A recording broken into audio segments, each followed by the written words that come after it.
My dear students, तो आज फिर से हम आपके लिए 2 और क्वेश्चंस लेकर आए हैं। चलिए कुछ क्वेश्चंस करते हैं केमिस्ट्री के लिए, जो क्लास 10th के लिए बहुत इंपॉर्टेंट है। So moving to the questions, give reasons for the following, why do acids not show acidic behaviour in the absence of water.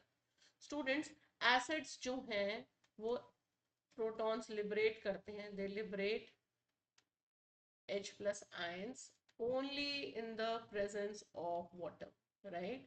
Only in presence of water. तो अगर पानी नहीं है, water नहीं है, तो वो liberate नहीं करेंगे H plus ions, and thus it will not show its acidic behavior.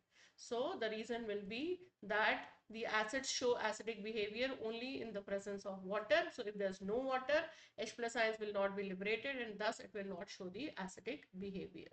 Is that clear? Moving to the second question now. It's B part.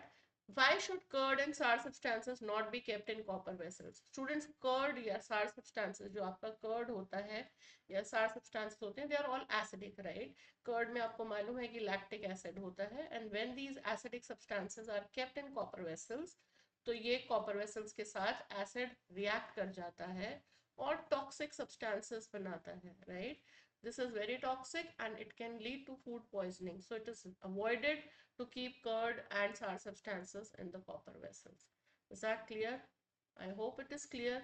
Let me know if you will need more detailed answers. I can help you with the answers. Please share in your comment box. Thank you. Next question is, identify the type of reaction taking place and mention why does the beaker become hot. Dear students, we can see here it is quicklime, right? And we know quicklime is calcium oxide, and it is reacting with water to form CaOH twice plus heat.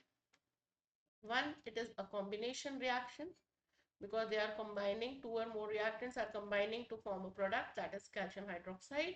Secondly, the reaction is highly exothermic because it is heat is released there. So it's an exothermic reaction as well. So it is saying that identify the type of reaction. So you can write this. Mention why does the beaker become hot? The beaker becomes hot because the reaction is highly exothermic. And if I talk about the balanced reaction, so you can see here the reaction is balanced and it's written here. With this, we are done with the 2 questions. Thank you. Thank you so much, students, for supporting and watching our videos. Keep sharing, keep liking, and thank you so much for subscribing our channel.